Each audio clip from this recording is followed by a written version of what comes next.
होगी या फिर कि ये ट्रैप है बाजार में और किन चीज़ों से सावधान रहना है आपको।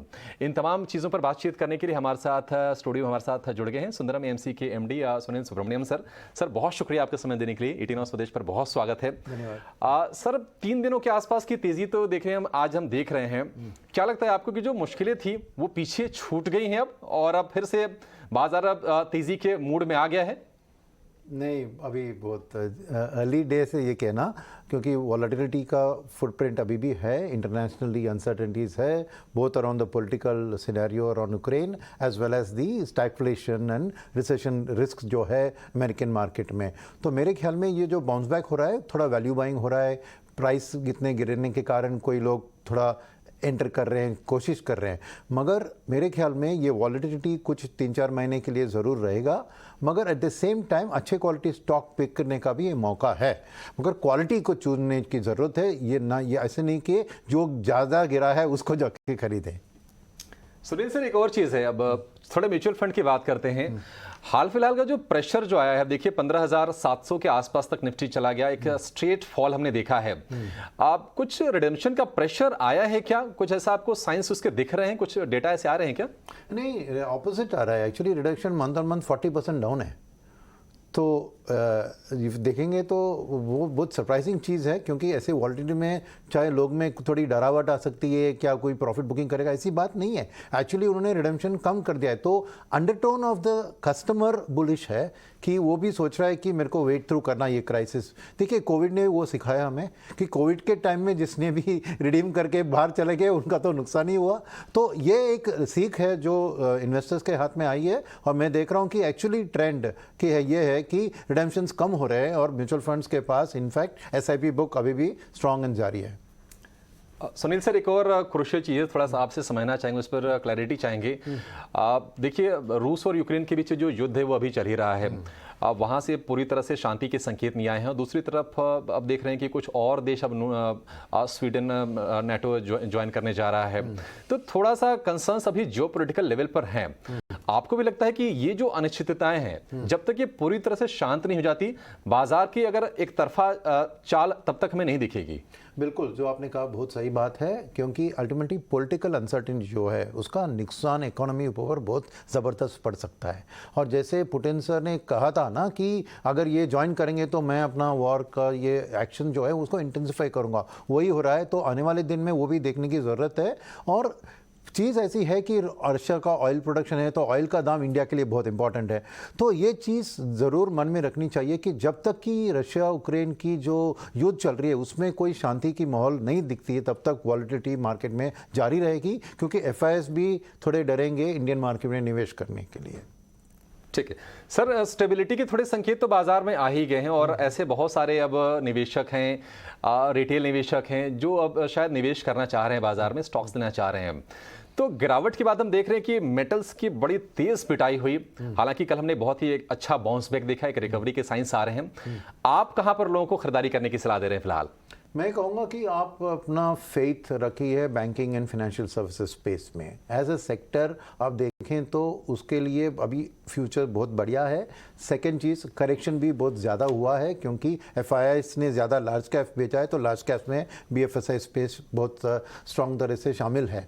तो इसमें पॉजिटिविटी के कारण मैं बता दूं आपको कि एक तरफ क्या हुआ है कि बैंकों को इतने दिन से सस्ते पैसे की जो एक माहौल थी, उसमें उन्होंने जाके 5 साल 10 साल वाले लोन इंटरनेशनल मार्केट में भी उठा लिए, तो उनके लिए एक कॉस्ट बेस बढ़ गया है कि लो कॉस्ट फंड्स का उनके पास सरप्लस है। सेकेंड चीज़ अब देखेंगे तो एक फंडामेंटल चीज़ जो लेंडिंग साइड में हुआ है कि बारिंग पर्सनल लोन और ऑटो लोन, बाकी सब loan interest rate floating rate interest पे है। तो बैंक को ये रेट हाइक जो एक डेट में देखे हैं कि इंटरेस्ट रेट्स बढ़ने वाले हैं, उसको कंज्यूमर के ऊपर पास ऑन करने का मौका है, तो नेट इंटरेस्ट मार्जिन वाइडन हो सकती है। और तीसरी चीज़ यह है कि क्रेडिट ग्रोथ में भी अभी वापसी दिख रहे हैं, और इंडियन इकोनॉमी की फुटप्रिंट कैपेक्स साइकिल में अल्टीमेटली बैंक फाइनेंस की बहुत ज़रूरत होगी। तो डिमांड फॉर फंड्स भी रहेगी और प्राइसिंग का भी प्रेशर नहीं रहेगा। तो बीएफएसआई एक अच्छा स्पेस मेरे लिए दिख रहा है। तो अगर कोई सेक्टर कॉल लेना है, मैं समझता हूं कि बीएफएसआई स्पेस एक अच्छी जगह है जहां पे लोग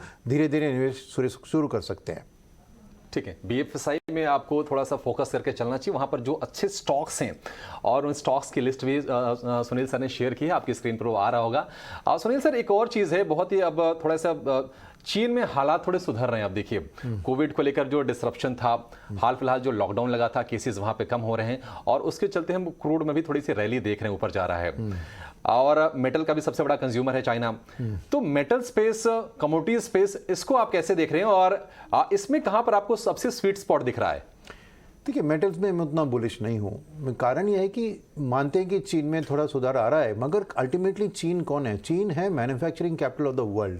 यानी चीन अमेरिका, यूरोप ऐसे देशों को मैन्युफैक्चर करके एक्सपोर्ट करती है। अगर उधर स्टैगफ्लेशन और रिसेशन की माहौल है तो चीन का बिजनेस भी नहीं बढ़ेगा। उनका डोमेस्टिक ओरिएंटेड बिजनेस थोड़ा बढ़ सकता है, मगर उनका export oriented ultimately western economies को इस एक स्टैग्नेंट ग्रोथ और राइजिंग इन्फ्लेशन की जो एक चाल में फंस गए ना, उससे बाहर निकलने की ज़रूरत है। तो मेटल्स में मैं कहूँगा कि थोड़ा बाउंस बैक ज़रूर हो सकता है, मगर एक लॉन्गर टर्म पॉजिटिव ट्रेंड मैं अभी तक नहीं देख रहा हूं, अनटिल आपको वेस्टर्न इकोनॉमीज में ये रिसेशन का डर बाहर जाता है।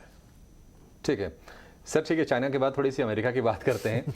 आज जेरोम पावेल के कमेंट्स आए, उन्होंने कहा है कि जब तक महंगाई दर बिल्कुल कंफर्ट लेवल के आसपास नहीं आ जाती, टारगेट तो उनका 2% के आसपास का है, तब तक वो रेट्स हाइक करते रहेंगे और ऑन द टेबल है 50 बेसिस पॉइंट्स का फिर से अगली जो फेड की मीटिंग होगी। और यील्ड भी हम देख रहे हैं वहां पर 2.93-95 के आसपास चल रही है।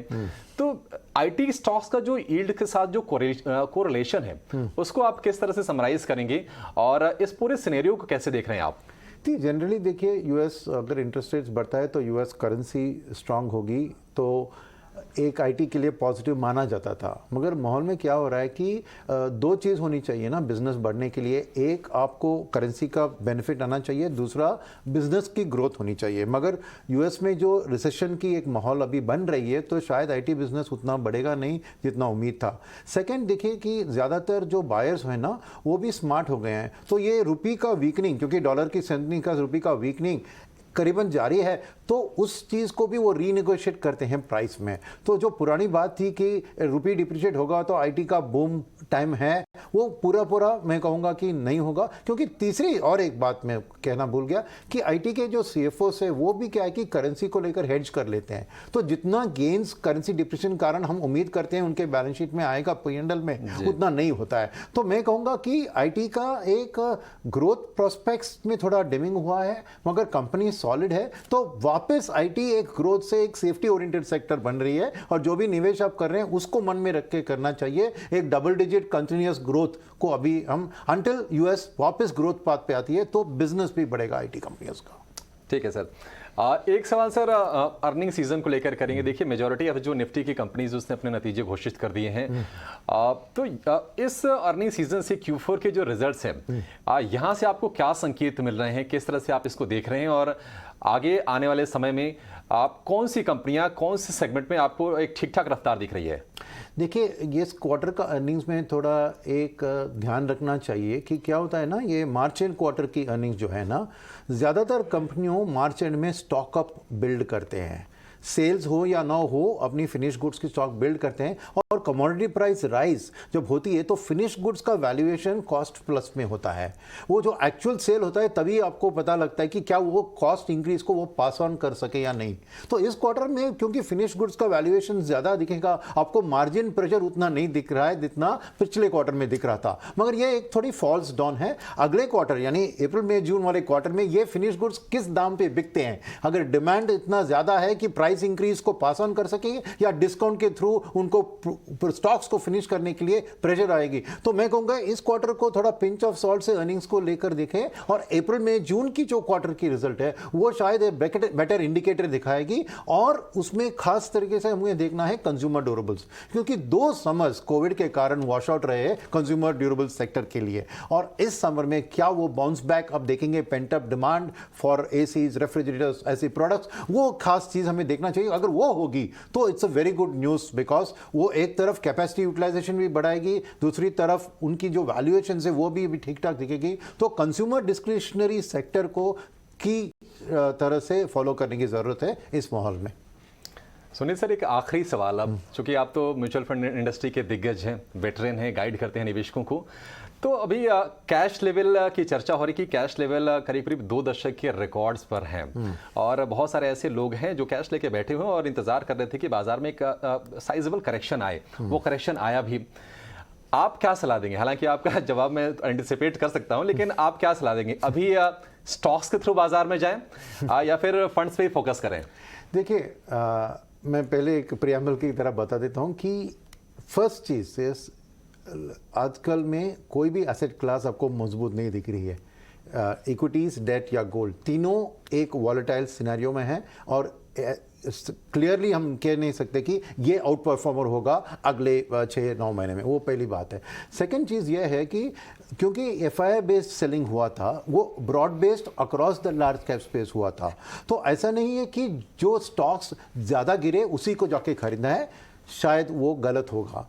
तीसरी चीज जो होती है ना कि वॉलेटिलिटी का माहौल अभी पूरा गया नहीं अंटिल रशिया यूक्रेन कॉन्फ्लिक्ट और स्टैगफ्लेशन की सिनेरियो में सुधार दिखे। तो मेरा मानना यह है कि अब म्यूचुअल फंड के जरिए रादर देन बाइंग स्टॉक्स, क्योंकि फंड मैनेजर का स्टॉक पिकिंग बेटर क्वालिटी का होगा। सेकंड, डोमेस्टिक इकोनॉमी के ऊपर फोकस देना है क्योंकि इंटरनेशनली माहौल अनसर्टन है। डोमेस्टिकली कैपेक्स साइकिल की रिकवरी दिख रहे हैं, कैपेसिटी की रिकवरी दिख रहे हैं। तो मैं कहूँगा कि लोगों को एसआईपी या एसटीपी स्टैगर करना चाहिए अगले 6-9 महीने में मार्केट को वॉलेटिलिटी का फायदा उठाने के लिए। और मैं कहूँगा कि एक मल्टी कैप स्पेस में अपना निवेश करें ताकि लार्ज कैप में जो अच्छी क्वालिटी, जैसे मैंने बैंकिंग की बात की, राइट, वहां पे करेक्शन हो तो उसको खरीद सकते हैं, but the same time future of India mid and small cap space में आता है। तो एक मल्टी कैप अप्रोच लेके एसआईपी के जरिए आप निवेश करेंगे तो आपको बहुत फायदेमंद हो सकता है। सर, एक आखिरी सवाल आपसे और जानना चाहेंगे। देखिए, बाजार में क्या खरीदना है ये हम तमाम एक्सपर्ट से पूछते हैं, लेकिन शायद उतना ही ज़रूरी है कि क्या नहीं खरीदना है। आप क्या रेकमेंड करेंगे? कौन से ऐसे थीम्स हैं, कौन से ऐसे सेक्टर्स हैं जहां से बिल्कुल अभी दूर रहना है, वहां पर जोखिम है और करेक्शन शायद और डीप हो सकता है? 2 बात मैं कहूँगा। एक फार्मा, क्योंकि फार्मा का टाइम कोविड के साथ माहौल था, अभी कोविड का ये गिर रहा है, तो फार्मा में जो उतनी उम्मीद थी मैं कहूँगा कि अभी थोड़ी ढल रही है। अब मार्केट में भी रिएक्शन देख रहे हैं। सेकंड में आईटी में भी थोड़ी कॉशन दिखाने की सलाह दूंगा, क्योंकि जैसे मैंने कहा आईटी के लिए वर्ल्ड ग्रोथ की रिटर्न वापस आनी चाहिए। जब भी उनकी तो वैल्यूएशन बहुत बढ़ गए थे आईटी के, तो थोड़ा उधर कॉशन। और थर्ड जो बात अभी हमने डिस्कस की मेटल्स के बारे में, मेरी सलाह ये है कि मेटल से थोड़ा दूर रहिए क्योंकि बहुत अनप्रडिक्टेबल है। और एक जो कहते हैं ना कि continuous growth in demand metals के बारे में नहीं कह सकते। प्राइस उसका वॉलेटिलिटी में टेक्निकल ट्रेडर्स आके बहुत प्ले करते हैं, तो एक आम निवेश के लिए वो बहुत एक रिस्की सेक्टर है। मैं मेटल से दूर रहने की ये सलाह दूंगा। ठीक है, तो फार्मा से और मेटल स्टॉक से दूर रहने की सलाह है, लेकिन अगर आपको कुछ खरीदना है तो इस वक्त आप बैंकिंग, फाइनेंशियल एक आकर्षक जगह पे हैं। इसके अलावा कंजम्पशन वाले जो स्टॉक्स हैं वहां पर भी सुनील सर फोकस करने की सलाह दे रहे हैं। सुनील सर, आप स्टूडियो में आए, उनसे बातचीत की, बहुत अच्छा लगा। बहुत शुक्रिया आपका समय देने के लिए, बहुत धन्यवाद। और हमसे बाजार को लेकर हमारे निवेशकों को, हमारे दर्शकों को गाइड करने के लिए। चलिए, शो को आगे बढ़ाएंगे। अब कुछ और दर्शकों से अब बात